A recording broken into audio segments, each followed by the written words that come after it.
धन्यवाद ज्ञापित करता हूं। Thank you doctor Sharma ji.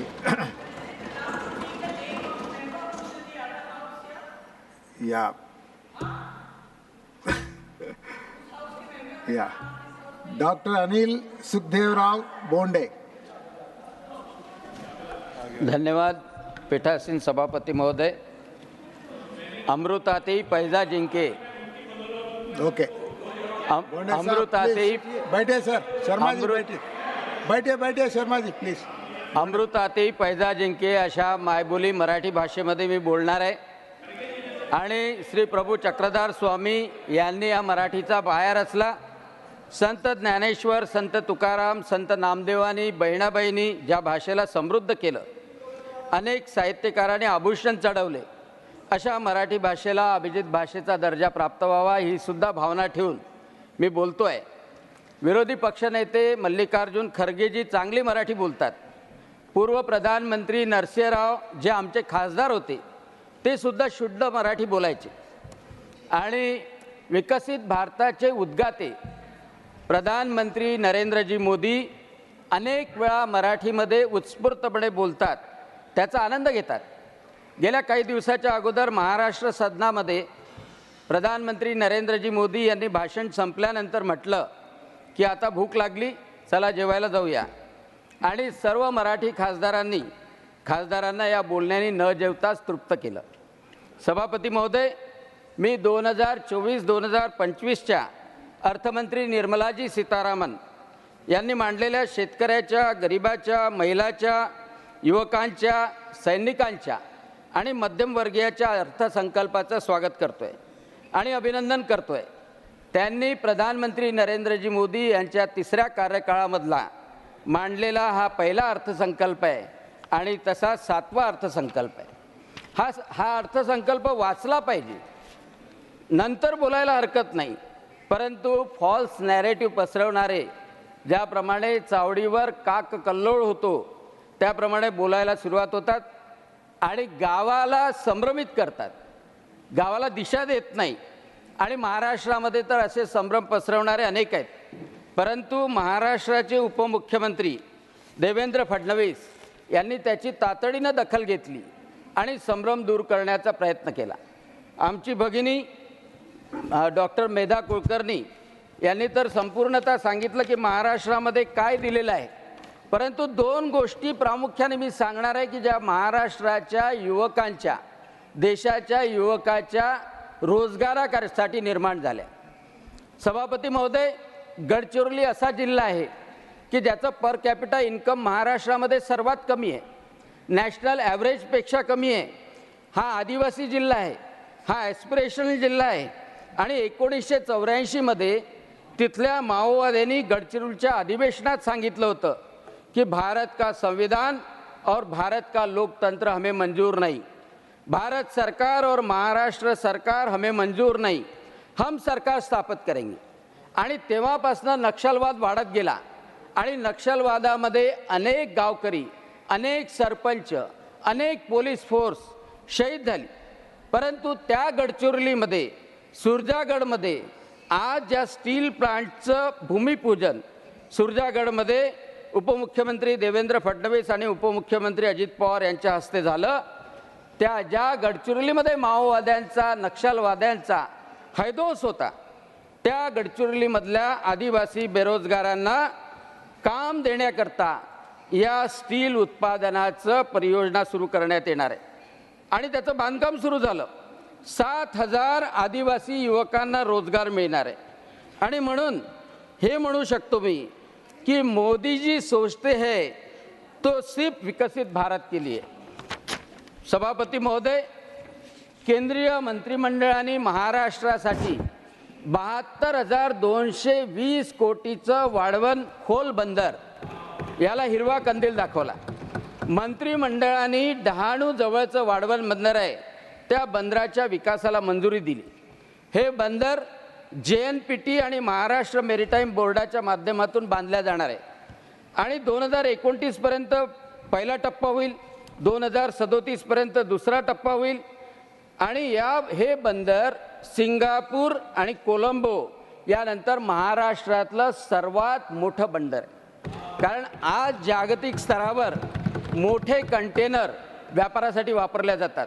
आज भारतामध्ये असे कंटेनर पार्क करण्यासाठी कोणतीही योजना नाही. 2001 नंतर कामराज बंदरानंतर 2 दशकात विकसित झालेलं सरकारी मालकीचं हे पहिलं बंदर राहणार आहे. आणि किती लोकांना रोजगार मिळणार आहे?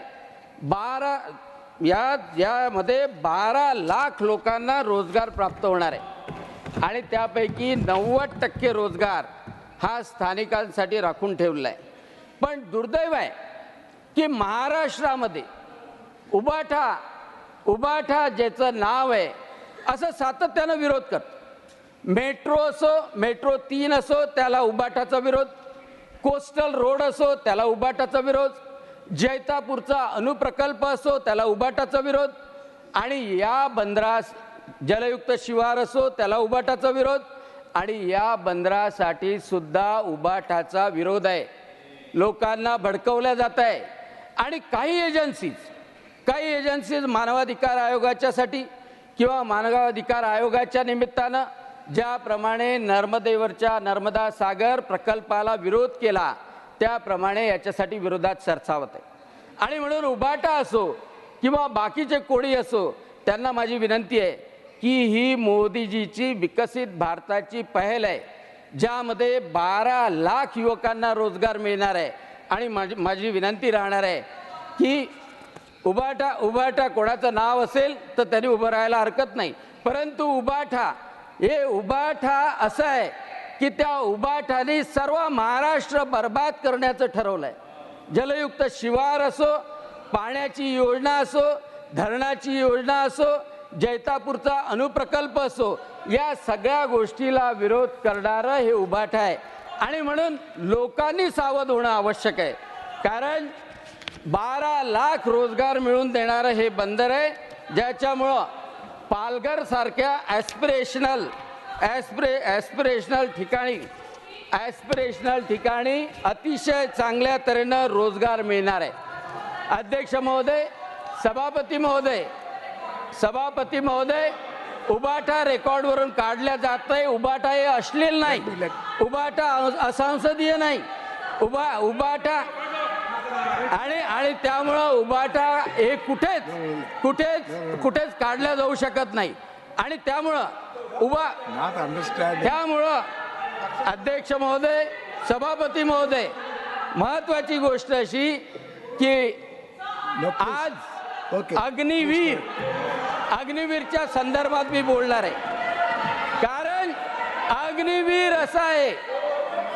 अग्निवीर ऐसा है कि जो पूरा भारत का संरक्षण का नक्शा बदलने वाला है.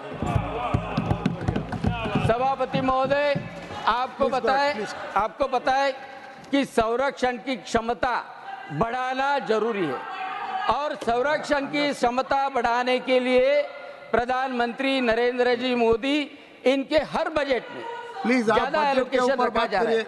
बजट के ऊपर बात करिए, प्लीज डोंट क्रिटिसाइज. ज्यादा एलोकेशन रखा जा रहा है. आज सभापति महोदय, स्पीक ऑन बजट प्लीज. सभापति महोदय, मैं बजट में बोल रहा हूँ. ये बजट में बोल रहा हूँ क्योंकि अग्निवीर के बारे में पूर्व अर्थमंत्री जिन्होंने बोला था कि हमारी सत्ता आएगी तो हम अग्निवीर निकाल डालेंगे, लेकिन मैं उनको बताना चाहता हूं कि यही अर्थमंत्री है कि जिन्होंने डिजिटल ट्रांजैक्शन के लिए निगेटिव बोला था. यही अर्थमंत्री है कि जिन्हें बोला था कि भारत में डिजिटल ट्रांजैक्शन होता नहीं है. कल आरबीआई का रिपोर्ट है कि भारत डिजिटल ट्रांजैक्शन में सबसे बड़ा देश, 1 नंबर का देश हो रहा है. ऐसी निगेटिव मानसिकता है, नकारात्मक मानसिकता है. और अग्निवीर के बारे में सोच ऐसी है कि पूरी फोर्सेस का उम्र, आज हमारी फोर्सेस की उम्र, एवरेज उम्र 37 ईयर्स है. सभापति महोदय, चुस्तीली फोर्स होनी चाहिए, यंग फोर्स होनी चाहिए. यूएस का एवरेज एज 23 है, पाकिस्तान का एवरेज एज 22 है, चाइना का एवरेज एज 22 to 23 है और जब हमारी 37 है, कांग्रेस के काल में, यूपीए के काल में हर बार जब फोर्स की भर्ती होती थी तो 10,000 से ज़्यादा रिक्रूटमेंट कभी नहीं होता था, और 10,000 से कम जब रिक्रूटमेंट होता है तो 37 से एवरेज एज कभी कम नहीं हो सकती। सेंट्रल डिफेंस फोर्स इन्होंने जो सुझाव दिया कि अग्निवीर के माध्यम से हम ज़्यादा भर्ती कर सकते हैं, ज़्यादा लोगों को ले सकते हैं, और ज़्यादा लोगों को लेने के बाद में ये फोर्स की एवरेज एज कम हो सकती है। क्या ये नया है? 1947 से फौज में भर्ती होने वाले दो टाइप के होते हैं, एक शॉर्ट सर्विस कमीशन वाला और एक परमानेंट सर्विस कमीशन वाला। एक शॉर्ट सर्विस कमीशन वाला जो था वो 5 साल के लिए 10 साल के लिए रहता था, उसको भी ऑप्शन मिलता था कि वो परमानेंट सर्विस कमीशन में जाइए। मैं पूछना चाहता हूं कि शॉर्ट सर्विस कमीशन वालों को कभी पेंशन मिली है? शॉर्ट सर्विस कमीशन वालों को कभी कैंटीन की सुविधा मिली है? कभी नहीं मिली। और शॉर्ट सर्विस वैसे ही जब वो ऑफिसर के लिए था वैसे ही कैडेट के लिए। आज आपको बताना चाहता हूं कि आज के डेट में आर्म फोर्सेस में 3 बार 40,000 का रिक्रूटमेंट हुआ, 1,20,000 का रिक्रूटमेंट हुआ। 2026 तक 1,75,000 का रिक्रूटमेंट हो रहा है। एयरफोर्स में 4,950 का रिक्रूटमेंट हुआ, नेवी में 3,875 का रिक्रूटमेंट हुआ। और ये अग्निवीर 17 से 21 के बीच में 10वीं पास हुआ, 45% उसको मार्क मिले तो अग्निवीर के लिए क्वालिफाई हो सकता है। आज नागपुर में शुरू हुए इंटरव्यू, नागपुर में 7,500 सेंट्रल जोन से अग्निवीर की भर्ती हो रही। हमारे गांव का बच्चा जो गरीब घर का बच्चा है, महाराष्ट्र की महार रेजिमेंट थी, महाराष्ट्र की मराठा रेजिमेंट थी, महाराष्ट्र में से कितने तो भी वीर निकलते हैं। ये बच्चा अच्छा हेल्दी बच्चा, 10 साल का बच्चा, 17 साल का बच्चा, 17 साल का बच्चा जब जाता है 4 साल वहां पे ट्रेनिंग पाएगा, 30,000 रुपये महीना मिलेगा। 21वें साल में या तो 25% बच्चे वो परमानेंट सर्विस में जाएंगे, जैसे शॉर्ट सर्विस कमीशन का था वैसे परमानेंट सर्विस कमीशन में जाएंगे। 75% बच्चे जो ट्रेन होंगे, जो डिसिप्लिन होंगे, जो डेडिकेटेड होंगे, वो सिविल सोसाइटी में आएंगे।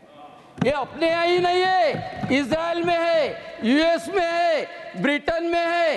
ये 75% फोर्स ये भारत का रिजर्व फोर्स रहेगा, ये भारत का रिजर्व फोर्स रहेगा। अरे एक बच्चा जब वहां जाता है, आज सीएपीएफ है, सीआरपीएफ है, पुलिस का फोर्स है, बड़े बड़े प्राइवेट सेक्टर है, उनकी भी कंपनियां हैं, और वो चाहते हैं कि डिसिप्लिन और डेडिकेटेड लड़के मिलने चाहिए।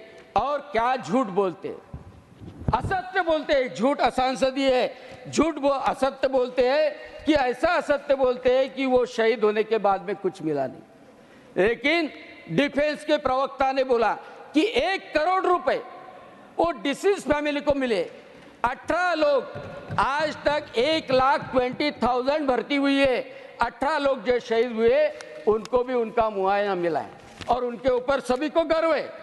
लेकिन फेक नैरेटिव फैलाते, मैं तो चक्रव्यूह, पद्मव्यूह बोलने वालों को बताना चाहता हूं कि देखो, जो कमल है दिखता है नाजुक, लेकिन कमल की डंडी, कमल का दांडा होता है मजबूत, और कमल के रूट्स होते हैं, मूल होते हैं, वो फैलते हैं और बड़े ताकतवर रहते हैं। कमल को मत छोड़ो, मैं संवैधानिक चेतावनी दे रहा हूं कि कमल को मत छेड़ो। कमल को छेड़ेंगे, जितना कमल को छेड़ेंगे उतना दलदल में फंसते जाओगे, और दलदल में जितना उछल कूद करोगे, पानी में कर सकते हैं, दलदल में नहीं कर सकते। ज्यादा उछल कूद की दलदल में तो और गर्ते में जाओगे, पूरे डूब जाओगे, अंत पाओगे। सभापति महोदय, अग्निवीर के बारे में सिर्फ किसानों के बारे में 2 मिनट बोलना है। जल्दी नहीं। सभापति महोदय, दलहन और Please तिलहन को आत्मनिर्भरता के लिए बजट में पहल की है, क्योंकि ये मोदी जी की सोच है विकसित भारत के लिए। 2018-22 में दलहन में बढ़ोतरी पाई है, 2018 से 22 तक, 2027 तक अनिल जी, आपका हम ऑयल समय और खत्म होते दलहन जा में रहा है। Please आत्मनिर्भर हो रहे हैं, क्योंकि ये मोदी जी की सोच है। वेजिटेबल्स के लिए इरिगेशन के प्रोजेक्ट पहले बार शुरू हो रहे हैं, क्योंकि ये मोदी जी की सोच है विकसित भारत के लिए। मैं आखिरी का मिनट मैं आपको बताना चाहता हूं कि जनता समझती है और जनता जानती है कि मोदी को दूर करने की है आपकी आकांक्षा, लेकिन अफसोस है कि जनता को है मोदी से विकसित भारत की आशा। आप हो बिना भरोसे के, आपके ऊपर भरोसा नहीं किया जा सकता, आप हो बिना भरोसे के, इसलिए जनता कर रही है आपकी उपेक्षा। कितना भी करो उछल कूद, आपके नसीब में आएगी बार बार निराशा। और इसलिए मैं ये दिशा देने वाले विकसित भारत के अर्थ संकल्प का स्वागत करता हूं, अर्थ मंत्री जी का अभिनंदन करता हूं, और नरेंद्र जी मोदी लोगों की आशा है कि वो विकसित भारत पूर्णतः कर सकते हैं, इसलिए उनको प्रणाम करता हूं। धन्यवाद। जय हिंद। श्री अजित कुमार भूयन